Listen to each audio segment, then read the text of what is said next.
नमस्कार दोस्तों, टूरिस्ट भूत के इस यूट्यूब चैनल पर आप सभी का स्वागत है। मैं हूं सुनील कुमार। क्या आपने कभी किसी सुनसान हाईवे पर रात के अंधेरे में महसूस किया है कि कोई आपकी हर कदम पर नज़र रख रहा है? क्या ऐसा लगता है कि आपकी यात्रा किसी खतरनाक और अजय ताकत से भरी हो? अगर ऐसा है तो आप अकेले नहीं हैं। आज हम एक ऐसी कहानी सुनाएंगे जो आपके दिमाग में घर कर जाएगी और आपको हमेशा के लिए डर के साए में छोड़ देगी। एक ट्रक ड्राइवर की खौफनाक रात जो किसी भी आम रात से बहुत अलग थी।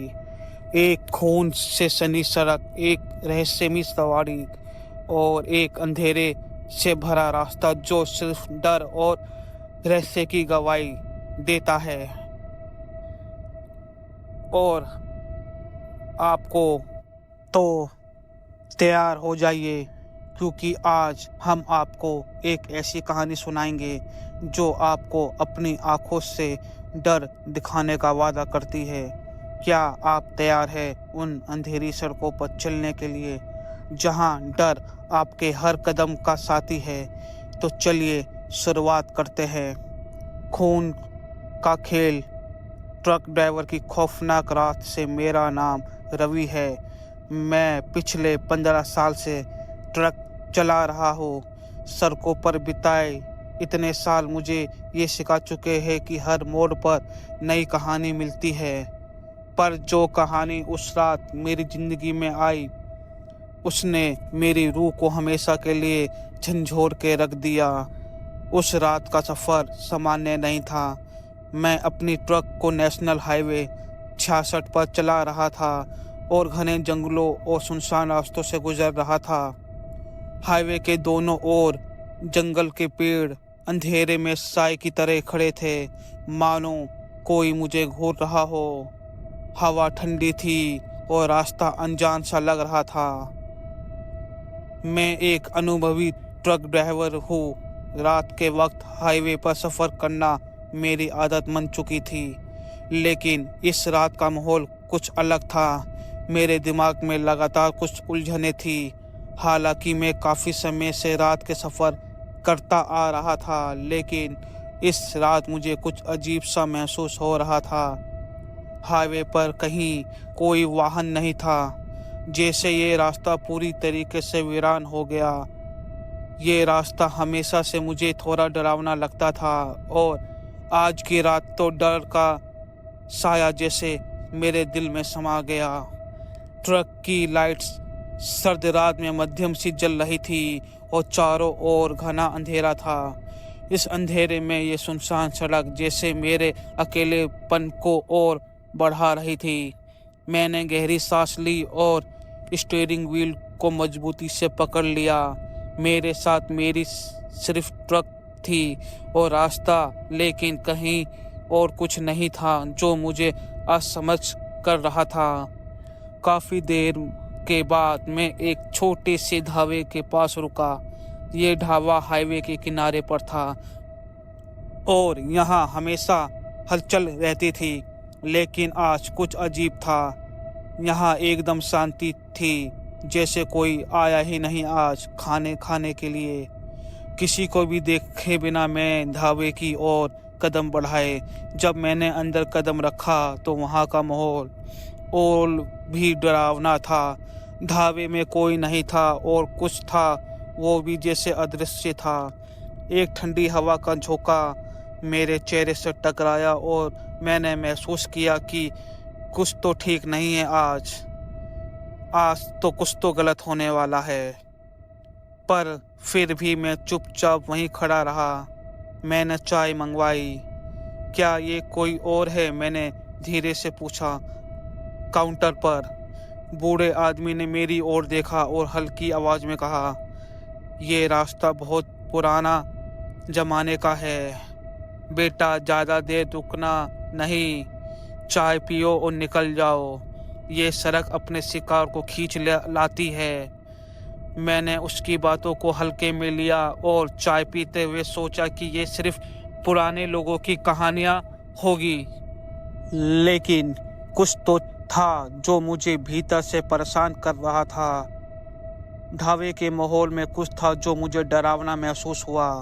अचानक मेरी नज़र सामने वाले दीवार पर टिकी, जहां एक पुरानी तस्वीर लटकी हुई थी। तस्वीर में एक औरत खड़ी थी। उसके चेहरे पर घना कोहरा था और उनकी आंखों में मानो मुझे कुछ दिखाई दे रहा था। मैंने जल्दी से नज़र हटा ली और चाय ख़त्म करने के बाद ढाबे से बाहर निकलने की कोशिश की। जैसे ही मैं बाहर निकला, रास्ता और भी सुनसान लगने लगा। मुझे ऐसा लगने लगा जैसे कोई मुझे देख रहा हो। मैंने जल्दी से ट्रक में बैठकर इंजन स्टार्ट किया, ट्रक की लाइट्स को चालू किया और आगे बढ़ने लगा। लेकिन ऐसा महसूस हो रहा था कि ट्रक की लाइट कुछ कमज़ोर हो गई है। हर मोड़ पर एक अजीब सी शांति और डरावना सन्नाटा था।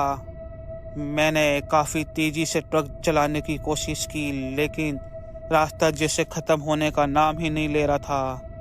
जब मैं घने जंगल के रास्ते से गुजर रहा था, तो ट्रक के इंजन की आवाज़ अचानक कम हो गई। मैंने ध्यान से सुना, लेकिन इंजन का शोर और भी धीमा हो गया। ये एक अजीब सी घटना थी। मैंने ब्रेक लगाई, ट्रक को रोका। जैसे ही मैंने स्टीयरिंग व्हील को छोड़ा, मुझे केबिन में कदमों की आवाज़ सुनाई दी।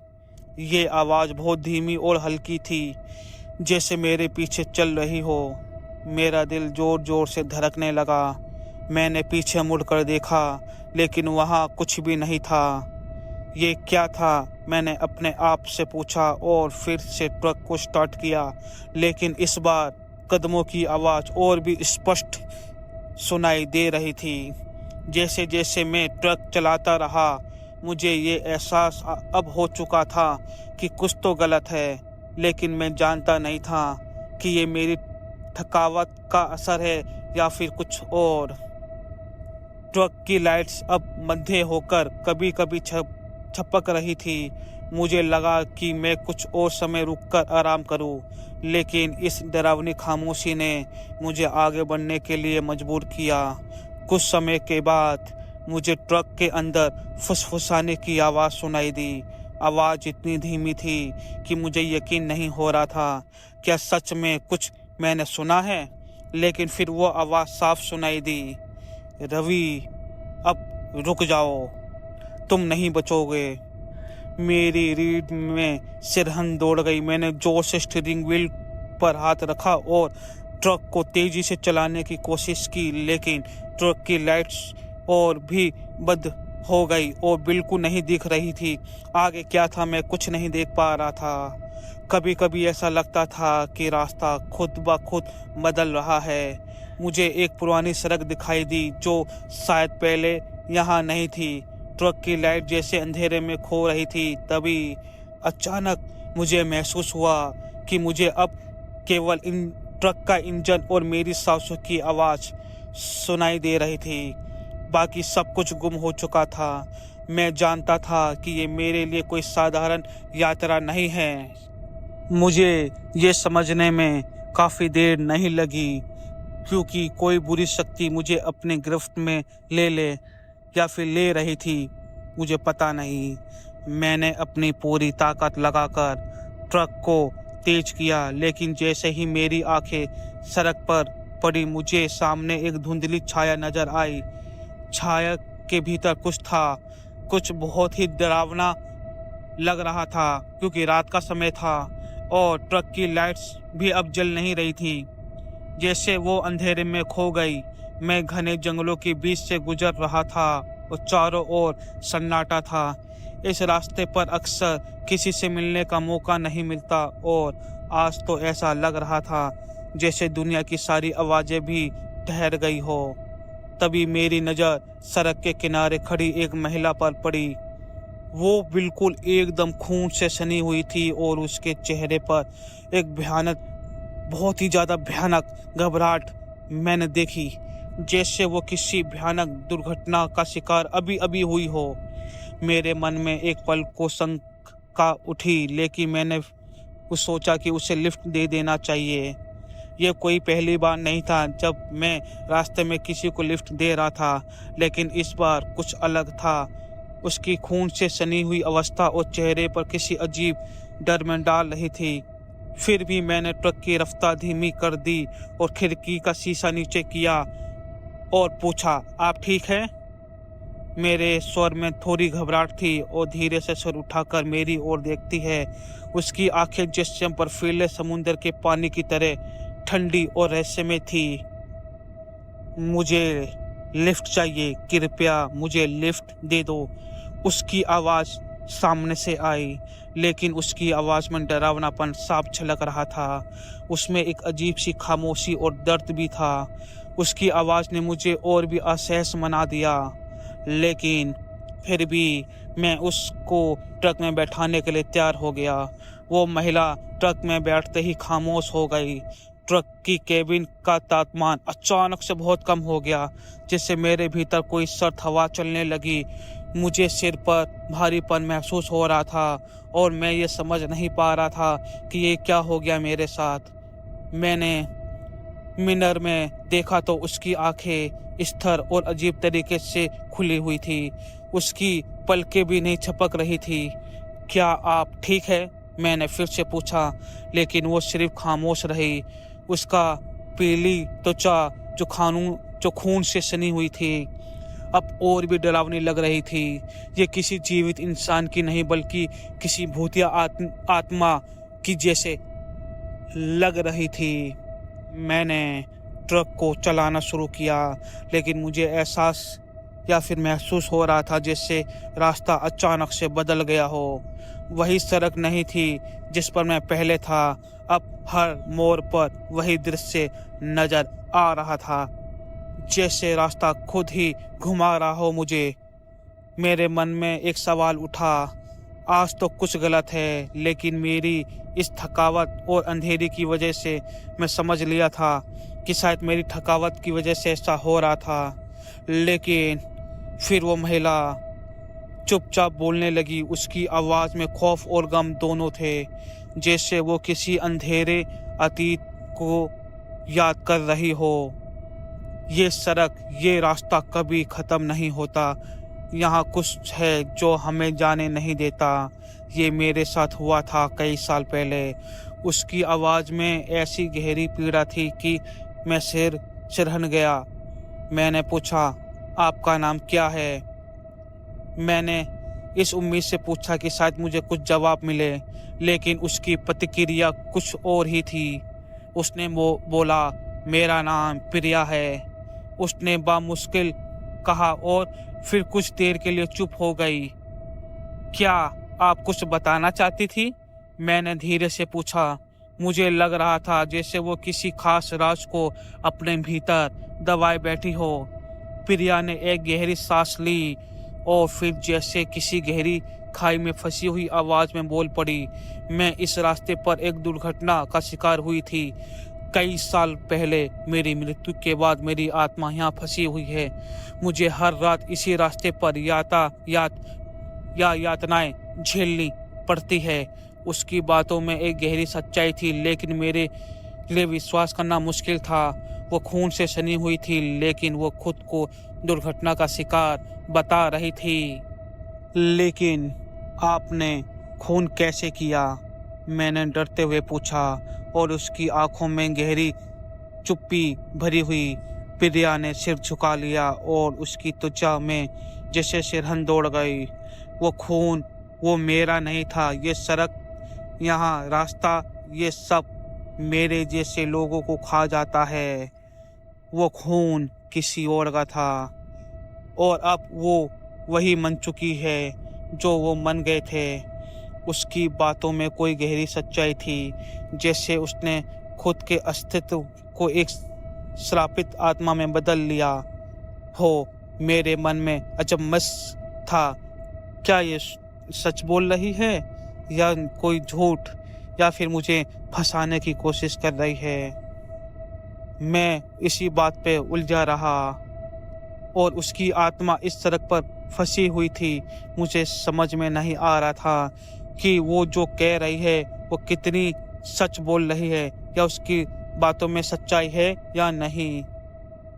कितनी डरावनी रात के इस भयानक सफर में हर मोड़ पर कुछ और डरावना घटना घटती रहती है।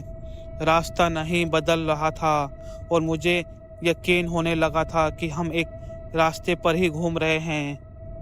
जैसे जैसे जैसे जैसे समय के जाल में फंसते हुए सड़क पर कोई भी मोड़ आता तो वो उसी पुराने दृश्य को फिर से देखने लगता। मैं किसी ऐसी जगह पर हूँ जहाँ समय रुक गया हो। अचानक ट्रक की लाइट मध्यम होने लगी। मैंने झट से स्टीयरिंग व्हील को पकड़ बनाई, वो भी कस के पकड़ बनाई और ट्रक को तेजी से चलाने की कोशिश की, लेकिन लाइट और भी मद हो गई और मुझे ऐसा महसूस होने लगा जैसे किसी ने मेरे चारों ओर एक अंधेरे का पर्दा लपेट लिया हो। ये सब सच नहीं हो सकता, मैं बड़बड़ाया, या मेरी आंखें जैसे आशंक रूप से बंद हो रही थी। मैं थक चुका था और मेरे दिमाग में बस एक ही सवाल था, ये सब क्या हो रहा है। उसकी आवाज़ फिर से सुनाई दी, ये रास्ता कभी ख़त्म नहीं होगा रवि, तुम भी यहाँ फंसे रहोगे जैसे हम सब यहाँ फंसे हैं। तुम भी अब मेरे जैसे हो जाओगे क्योंकि तुम मेरे साथ हो और तुम मुझे कभी नहीं छोड़ के जा सकते। मुझे लगा जैसे ट्रक की गति धीमी हो गई है और मैं पूरी तरीके से अंधेरे में खो गया हूँ। मैं जानता था कि अब ये डरावनी यात्रा नहीं रही बल्कि मेरी अंतिम यात्रा बन चुकी थी। रात का सन्नाटा अब और भी घना हो गया था और मेरी ट्रक के इंजन की आवाज़ से भी वो शांति टूटी नहीं। आसपास की पूरी दुनिया जैसे एक गहरी खामोशी में डूब गई थी। हवा की सरसराहट भी अब सुनाई नहीं दे रही थी, बस भीतर का माहौल और भी डरावना हो गया था। प्रिया की मौजूदगी अब मेरे साथ थी, लेकिन मुझे ये महसूस हो रहा था कि मैं अकेला नहीं हूँ, जैसे कोई साया मेरे पीछे खड़ा हो। मैंने रेडियो को चालू किया, उम्मीद थी कम से कम मुझे कुछ सामान्य आवाज़ सुनाई देगी, कुछ राहत मिलेगी। लेकिन जैसे ही रेडियो की आवाज़ आई, उसमें एक अजीब तरह की रुकावट था, जैसे कोई खौफनाक आवाज़ निकाल रहा हो। फिर अचानक एक अजीब सी पियानो की आवाज़ आई, जैसे कोई पियानो बजा रहा हो। ये सड़क, ये खून से सनी हुई सड़क में कांप उठा। दिल में खौफ और डर दोनों का मिश्रण था। मैंने ध्यान से सुना, रेडियो में किसी की गहरी करकराने की आवाज़ गूंज रही थी। ये सड़क खून की सड़क है, ये ऐसे स्थान पर है जहां अनगिनत लोगों की बलि दी जाती थी। ये वही जगह है जहां हर रात एक बुरी आत्मा अपना रास्ता तय करती है और जो भी इस रास्ते से गुजरता है वो उस आत्मा की गिरफ्त में आ जाता है। पिछले 20 वर्षों में जितने भी ट्रक ड्राइवर इस सड़क पर मारे गए, उनकी मृत्यु घटना हमेशा एक हादसे के रूप में दिखती है, लेकिन उनके पीछे एक काला रहस्य छुपा हुआ है। ये बोलकर अचानक रेडियो बंद हो गया और सिर्फ एक गहरी भयानक चुप्पी थी। मुझे समझ आ गया है कि ये सब एक बुरे जाल में फंसाने का हिस्सा था और मैं इस जाल में फंस चुका था। मेरे दिल तेजी से धड़कने लगा। फिर मैंने अचानक महसूस किया कि प्रिया का चेहरा मेरे सामने था। उसकी आंखें अब और भी भयानक दिख रही थी। वो चुपचाप मुस्कुरा रही थी, लेकिन उसकी मुस्कान में डर और मौत का एहसास था। क्या तुम अब समझ गए हो रवि? उसकी आवाज़ में एक घिनौनी लिहाज था जो मेरी सिरहन में एक अजीब सी सिरहन पैदा कर रहा था। ये सड़क, ये जगह कभी ख़त्म नहीं होती। जो भी यहाँ आता वो कभी नहीं लौटता। तुम भी अब इस जगह का हिस्सा बन चुके हो। उसकी बात सुनकर मेरे शरीर में खून जैसे जम चुका था और मुझे ऐसा लग रहा था जैसे हर तरफ अंधेरा ही अंधेरा हो। और अंधेरे में मुझे आत्माएं नजर आने लगी थी। मुझे समझ में आ रहा था कि प्रिया सिर्फ एक भूतिया सवार नहीं थी, वो उस आत्मा का रूप थी जिसे इस सड़क पर सैकड़ों सालों से भेजा गया था। वो खुद से भयानक मनकर हर किसी का बलि, हर किसी को मौत के घाट उतार देती थी। वो खुद इस सड़क की श्रापित आत्मा बन चुकी थी। मेरे दिमाग में डर और असमंजस की एक लहर दौड़ रही थी। मैं समझ में नहीं आ रहा था मेरे कि प्रिया की आत्मा इस सड़क पर ही नहीं बल्कि उसके आसपास फैली हुई अंधेरी ताकतों को जगा रही थी। उसकी आत्मा सिर्फ अपना बदला नहीं ले रही थी, वह इस सड़क के आसपास आने वाले हर यात्री को अपने गिरफ्त में ले रही थी। और अब की बार मेरी बारी थी। मैंने ट्रक की स्पीड बढ़ाई, लेकिन यहाँ तो जैसे किसी बुरे सपने जैसा था। जैसे मैं तेजी से ड्राइव कर रहा था, सड़क खुद ब खुद बदलने लगी, रास्ते की दिशा मुड़ने लगी और वही दृश्य बार बार मेरी आंखों के सामने आने लगा। हर मोड़ पर एक ही दृश्य सामने था, जैसे मैं किसी जाल में फंस गया था। तुम कहीं नहीं जा सकते, रवि, प्रिया ने फिर से कहा, और कहते साथ ही सड़क फिर से मुड़ गई और फिर बोली कि अब तुम्हें नहीं छोड़ने वाली ये सड़क। तुम्हारी यात्रा का अंत यहीं होना तय है। तुम मुझे छोड़ नहीं सकते, तुम भी अब मेरे जैसे हो जाओगे। उसकी आवाज़ अब मेरे सिर में गूंजने लगी थी, जैसे कोई शैतान मुझे घेर रहा हो। मैंने ट्रक को रोकने की कोशिश की, लेकिन जैसे ही मैंने ब्रेक लगाया, सड़क और भी ज़्यादा मुड़ी और डरावनी लगी। लेकिन अचानक मेरे ब्रेक भी फेल हो गए, ब्रेक लग ही नहीं रहे थे और मैंने महसूस किया कि मेरे हाथ से स्टीयरिंग व्हील फिसल रहा है। ये क्या हो रहा था? मैं डरते हुए बड़बड़ाने लगा। मेरे सामने अब कुछ अजीब सी छाया आकर खड़ी हो गई थी। उन छाये के भीतर से हड्डियां को चीरती हुई आवाज सुनाई देने लगी, जैसे कोई कटपट सब मेरे सामने खड़ी हो। मैंने अब डर से बाहर निकलने की कोशिश की, लेकिन कैसे? मन तो कर रहा था कि ट्रक से कूद जाओ, लेकिन जैसे ही मैंने दरवाज़ा खोलने की कोशिश करता, वही हड्डियां चीरने वाली आवाज़ और ज़ोर से गूंजने लगती। मुझे लगने लगा था जैसे ही मैं कहीं और था। सड़क तो था, लेकिन रास्ता अब किसी और दिशा में जा रहा था। फिर एक जोरदार धक्का लगा और अचानक ट्रक की लाइट मध्यम से जैसे बंद हो गई। मैंने जैसे ही आँख खोली तो मुझे ये एहसास हुआ कि अब मैं सड़कों के बीचों बीच खड़ा हूँ और चारों ओर गहरा अंधेरा था।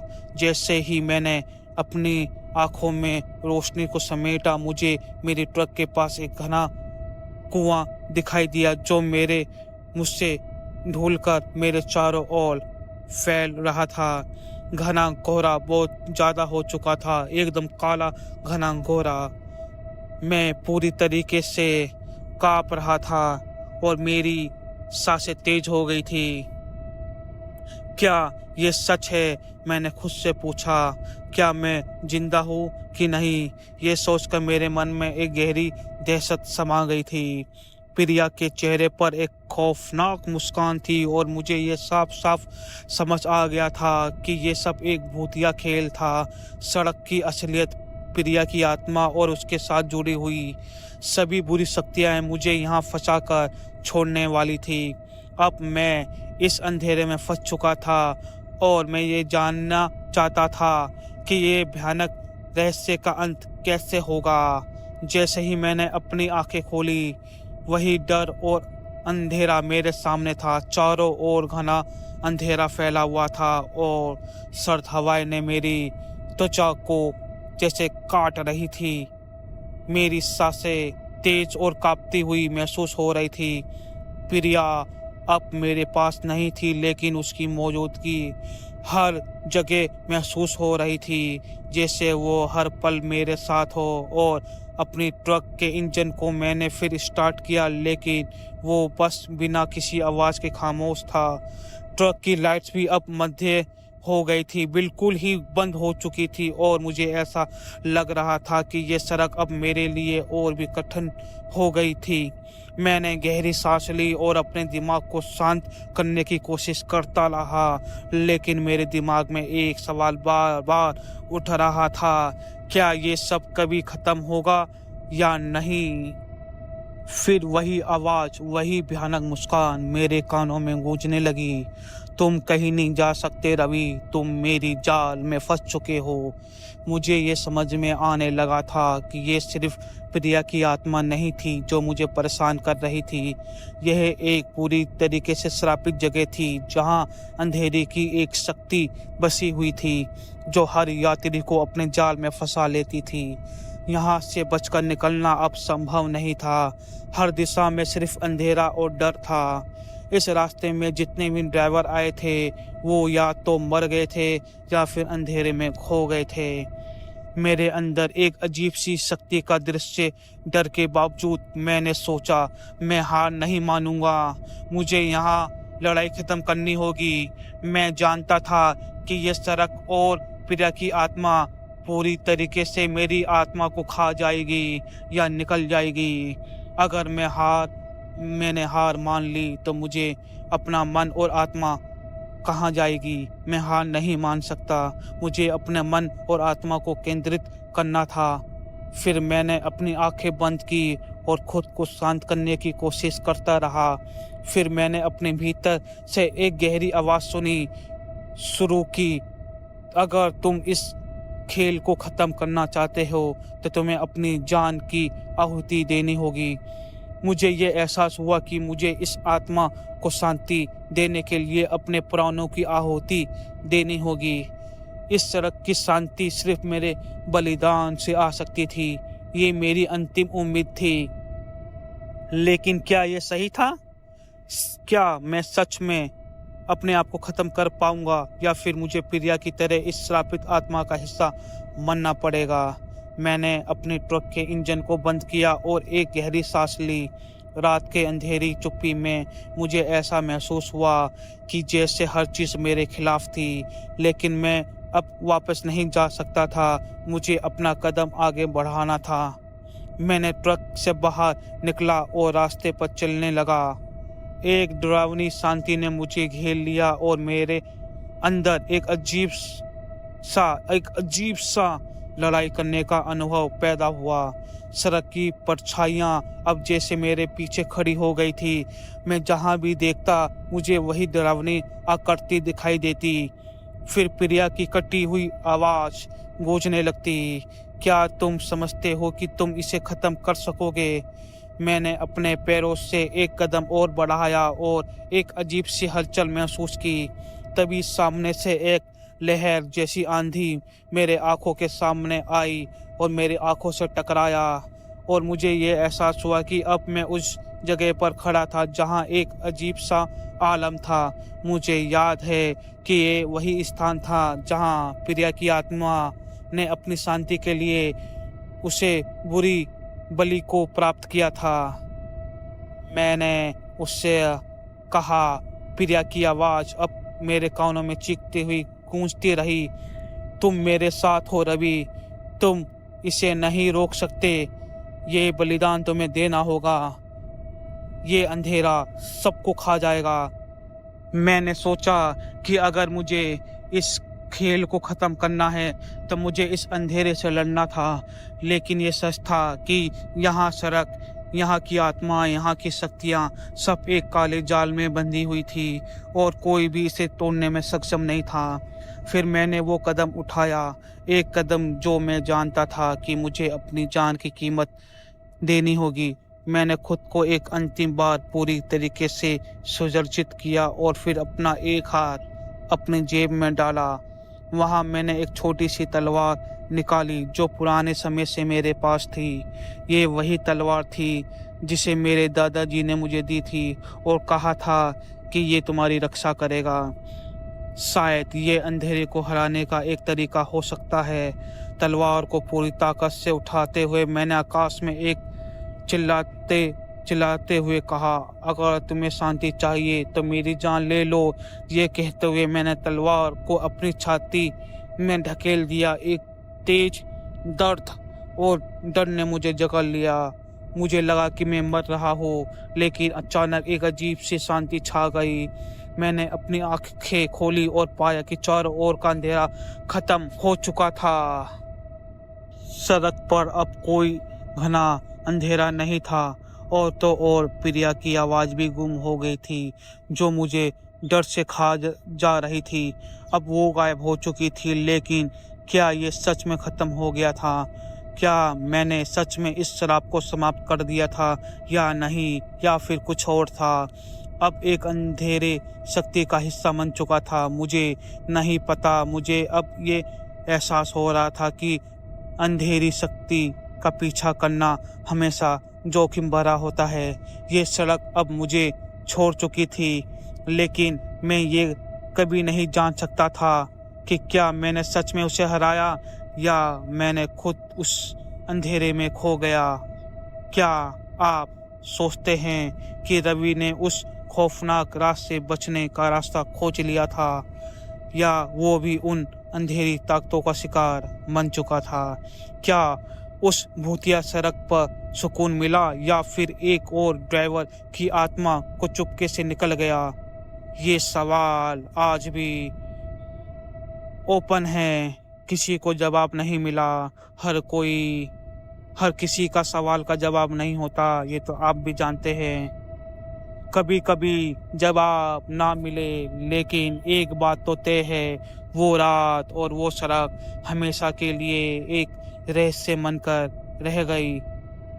अगर आपको ये कहानी पसंद आई हो तो हमारे चैनल को सब्सक्राइब कर दीजिए, वीडियो को लाइक कीजिए और अपने दोस्तों के साथ शेयर कीजिए। मिलते हैं अगली वीडियो में। तब तक tata, bye bye, sayonara, good night.